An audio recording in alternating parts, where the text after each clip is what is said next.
Assalamualaikum warahmatullahi wabarakatuh. Waalaikumsalam warahmatullahi wabarakatuh. Selamat sore Pak Arif, selamat sore teman-teman semua. Kami dari kelompok 5 akan mempresentasikan hasil diskusi kami mengenai krisis kepercayaan terhadap produk kosmetik lokal karena isu BPOM. Sebelum lanjut ke materi, izinkan kami untuk memperkenalkan diri terlebih dahulu. Perkenalkan, saya Yahya Punjaro Nugroho dengan NIM 1724051. Perkenalkan, nama saya Febriani Ahmad Alsana dengan NIM 1724045. Perkenalkan, nama saya Sudasti Kinariosi dengan NIM 1724047. Perkenalkan, nama saya Zahira Madita Nur Azhara dengan NIM 1724054. Perkenalkan, saya Najwa Konita dengan NIM 1724060. Dan saya Arsyad Mawati dengan NIM 1724053. Tanpa menunggu lama, langsung saja ke pembahasan materi yang akan dijelaskan oleh Wina. Silakan. Oke, jadi di tahun kemarin tuh, di akhir tahun kemarin tuh sempet rame yang namanya produk lokal kita tuh kosmetik itu BPOM-nya dicabut dikarenakan ketahuannya adanya perubahan bahannya dari pihak pabrik tanpa dikoordinasikan ke pihak kosmetiknya tersendiri, karena dia kerjasama antar pabrik dan produknya gitu. Jadi pas ketahuan akhirnya dicabut dan agak geger waktu itu di kalangan kosmetik dan permakeupan. Tapi untuk lebih lanjutnya kita bahas sekarang. Oke, siapa saja stakeholder yang terkait dalam kasus inflasi ini? Dalam konteks ini adalah permasalahan dalam merek kosmetik inflasi. Yang pertama itu ada dari pihak BPOM. Pihak BPOM itu sebagai pihak yang mengizinkan, mengatur, dan mengedarkan dari merek kosmetik dari Pinkflash. Yang kedua itu ada dari pihak Pinkflash sendiri. Pihak Pinkflash itu sebagai pihak yang menawarkan dan menjual dari produk-produk kosmetik dari Pinkflash. Yang ketiga ada pihak pabrik. Pihak pabrik di sini sebagai pihak yang memproduksi produk-produk kosmetik dari merek Pinkflash yang seharusnya itu mengikuti standar dan regulasi dari BPOM itu sendiri. Ya, lanjut. Komunikasi yang ada pada setiap stakeholder.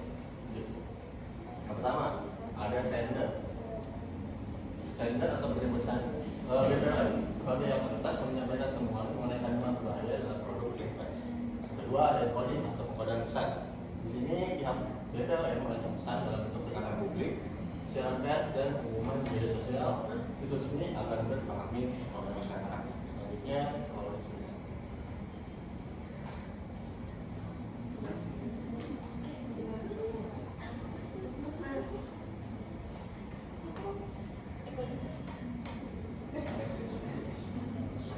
message atau pesan yang disampaikan. BPOM menyampaikan informasi bahwa beberapa produk Pinkflash terdapat mengandung bahan-bahan berbahaya yang tidak sesuai dengan standar keamanan.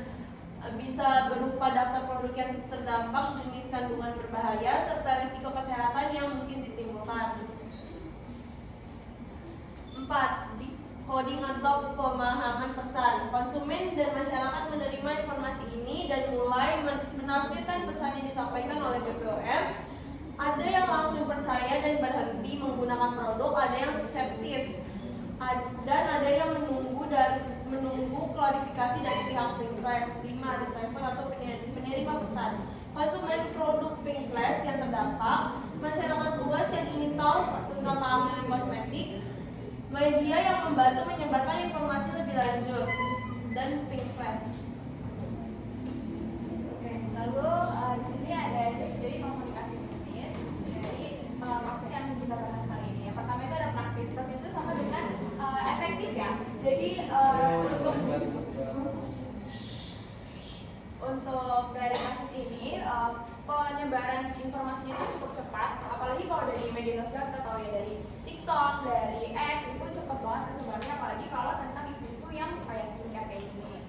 Selain media sosial, BPOM juga menyiarkan siaran pers dan konferensi pers. Lalu ada faktual.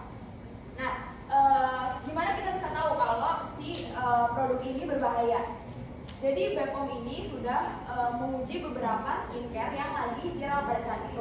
Salah satunya itu produk Pink Flash ini. Nah, lalu ditemukan nih ada beberapa produk-produk di Pink Flash, ada 3. Ada beberapa produk yang ternyata berbahaya kandungannya. Nah, di sini kita bisa lihat udah sesuai fakta ya, udah diuji berdasarkan uji laboratorium. Dan ini udah bukan berdasarkan opini lagi, tapi sesuai fakta karena udah berbasis data. Lalu jelas dan singkat di konversi pers yang disampaikan oleh Bepom ini menggunakan kata-kata atau kalimat-kalimat ilmiah. Contohnya kayak karsinogenik. Jadi di dalam produk ini mengandung pewarna yang mengandung karsinogenik, dan pewarna ini dapat menyebabkan kanker. Lalu ada juga ketidakjelasan komunikasi antara pemasok atau pabrik yang tadi ke pihak Pink Flash-nya. Lalu ada berorientasi ke target. Sasaran komunikasinya di sini ada konsumen, distributor, dan produsen. Masyarakat, jadi BPOM ini menghimbau masyarakat untuk lebih selektif lagi dalam memilah-milih skincare yang bakal dipakai, karena kan kalau di kulit itu sensitif ya. Lalu yang terakhir ada persuasif. Jadi di kasus ini bersifatnya lebih ke informatif daripada persuasif. Selanjutnya di sini ada penyimpangan dalam ciri-ciri komunikasi bisnis. Nah, di sini ada 4. Yang pertama itu yaitu produk beredar sebelum terdeteksi berbahaya. Jadi produk Pink Flash ini tuh berhasil masuk ke pasaran dan digunakan oleh banyak orang, dan itu tuh belum mengindikasikan kayak udah dicek sama Bepom atau belum. Jadi kayak ada celah dalam pengawasan sebelum ke pasaran. Nah, yang kedua itu kurangnya kesadaran masyarakat.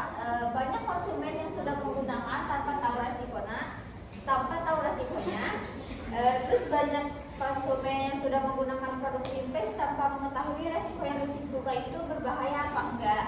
Yang ketiga itu respon beragam dari konsumen dan pihak terkait. Jadi kayak gak semua langsung percaya. Jadi ada yang ingin masih menunggu pihak klarifikasi dari Pink Flash-nya. Terus kayak produk-produk juga masih dipasarkan di marketplace, padahal udah dikasih tahu itu berbahaya. Yang terakhir itu ada minimnya sanksi tegas di awal. Bepom hanya memberi peringatan. Tindakan hukum seperti penyitaan dan penarikan produk itu bisa lebih cepat dan efisien.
Tadi saya melanjutkan dari Febri rekan saya. Nah, apakah telah memenuhi ciri-ciri komunikasi bisnis?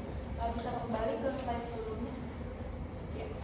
Ya, yang di sini. Yang pertama, ciri-ciri komunikasi bisnis itu kan ada menggunakan praktis. Nah, praktis itu menggunakan media sosial seperti Instagram, Instagram, X, sama YouTube gitu kan, ataupun pihak BPOM-nya itu menyebarkan informasi lewat media sosial, konferensi pers, ataupun ya untuk menyebarluaskan informasi lebih cepat ke masyarakat. Nah terus faktual itu kan berdasarkan faktanya. Jadi kita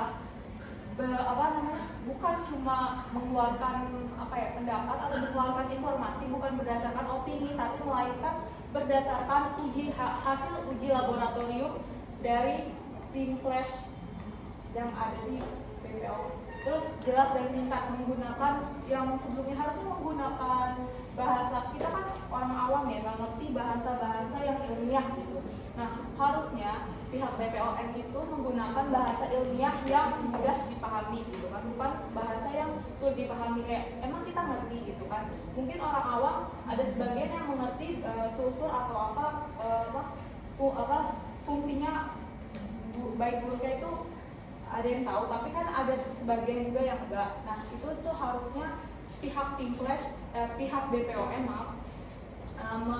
membuat bahasa yang lebih mudah untuk dimengerti. Nah terus berorientasi ke target, sasaran komunikasinya itu ada konsumen, distributor, dan produsen. Nah pihak BPOM-nya itu harus mengkonfirmasi kepada pihak Pink Flash untuk menarik produk Pink Flash dari pasar untuk dihanguskan atau dibakar seperti yang kita lihat di TikTok. Nah terus ada persuasif itu harusnya si pihak BPOM itu kurang mengajak masyarakat untuk menyampaikan informasi. Jadi masyarakat itu belum terlalu aware, belum terlalu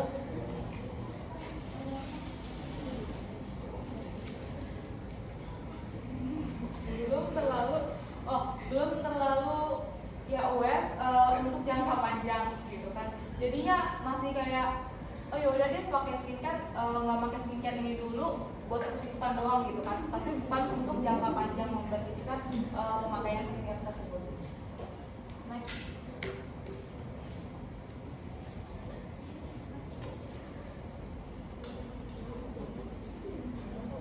Jadi BPOM sudah cukup memenuhi komunikasi bisnis, tetapi perlu meningkatkan kejelasan, persuasif, dan edukasi masyarakat agar lebih sadar akan risiko kosmetik ilegal sebelum ada peringatan resmi. Saran mengenai proses komunikasi bisnis yang harusnya dilakukan oleh stakeholder. Boleh kembali? Ini ada klarifikasi dari pihak Pink Flash terkait produknya yang ditarik edaran oleh BPOM. Yang pertama ada pihak BPOM atau Badan Pengawas Obat dan Makanan. Yang pertama itu menggunakan bahasa sederhana dan jelas. Seperti yang dijelaskan Sadira tadi, kalau kita menggunakan bahasa yang susah dipahami oleh orang awam kayak tadi karsinogenik, pasti ada yang belum tahu gitu kan apa itu karsinogenik. Nah, bahasa-bahasa ini itu sebaiknya selain diucapkan itu lebih baik dijelaskan juga agar untuk menghindari kesalahpahaman dan juga menggunakan infografis. Yang kedua, cepat memberikan informasi ke publik. Misal ada kosmetik yang baru saja diterbitkan, pihak BPOM langsung menguji apakah itu layak untuk diedarkan atau tidak, sehingga tidak menunggu produk viral baru diperiksa. Kemudian ada edukasi masyarakat secara luas. Nah, edukasi ini dapat melalui berbagai platform seperti media sosial, TV, dan kerjasama dengan influencer. Terus kerjasama dengan marketplace dan toko. Nah, kerjasama ini BPOM itu wajib untuk mengecek setiap marketplace dan toko yang memiliki produk berbahaya dan memberi sanksi bagi penjual yang nakal.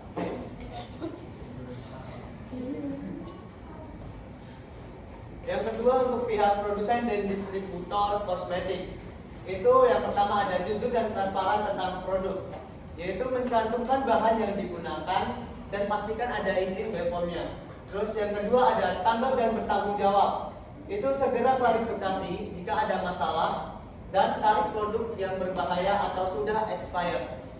Terus yang ketiga ada konsumen dan masyarakat. Yang pertama itu selalu cek keamanan produk. Pastikan produk memiliki izin BPOM.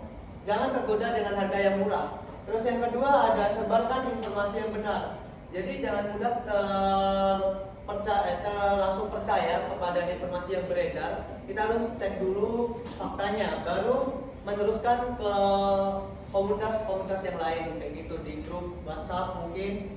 Terus yang terakhir ada pihak media dan influencer kecantikan. Dia itu harus hanya promosikan produk yang aman. Jadi dia jangan asal iklankan produk yang tanpa izin BPOM. Kemudian bantu sebarkan informasi yang benar. Ini bisa kerjasama dengan BPOM dan memberi edukasi berbasis fakta. Apakah ada yang ditanyakan? Saya. Mas Ayu sama belakang Nova udah aja. Ya segera ya, karena kan kita udah agak sore nih. Saya ikut soal kita. Segera langsung pertanyaannya. Nopal. Mau nanya nih, untuk konsumen yang udah terlanjur beli produk Pinkfresh ini, apa yang dilakuin oleh Pinkfresh agar loyalitas konsumennya tetap terjaga? Gitu ya, perkenalkan nama saya Gita Mega dari kelompok 1. Izin bertanya, tadi kan ada pihak eksternal. Kalau boleh tahu pihak eksternal itu siapa aja ya? Perkenalkan. Bentar. Sabar Pak. Ya, Assalamualaikum warahmatullahi wabarakatuh. Perkenalkan nama saya Nova Bifari dengan NIK 1712040. Untuk pertanyaannya, informasi ini menurut kalian sudah berdasarkan fakta atau masih isu-isu belaka sih teman-teman? Atau masih gosip-gosip atau? Terima kasih.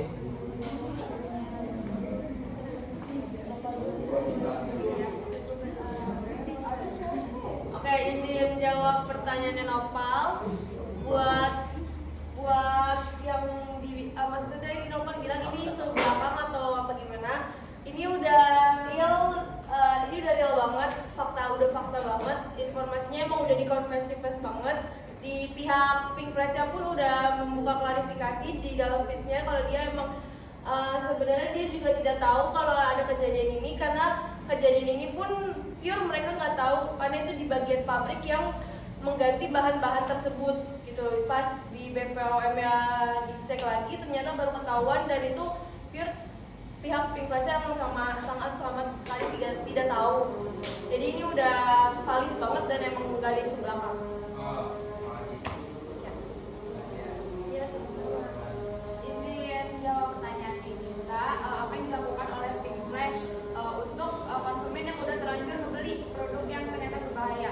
Jadi dilansir dari Instagramnya Pinkfresh ini sudah memberikan kompensasi kepada konsumen yang udah terlanjur membeli dengan catatan konsumen ini harus menghubungi customer service resmi dari Pinkfresh. Terus si dia ini harus ngasih tahu nomor badge-nya. Nanti tidak.